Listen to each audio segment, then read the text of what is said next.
You ask Tiger to solve. This deals with linear equations with one unknown. The final result is x equals -2. Let's solve it step by step. Group all constants on the right side of the equation. Add 2/5 to both sides. Combine the fractions.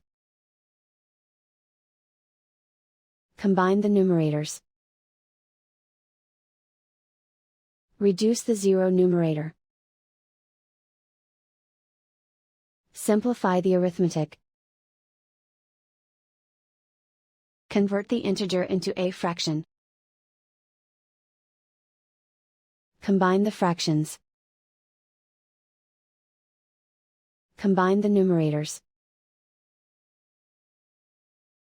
Isolate the x.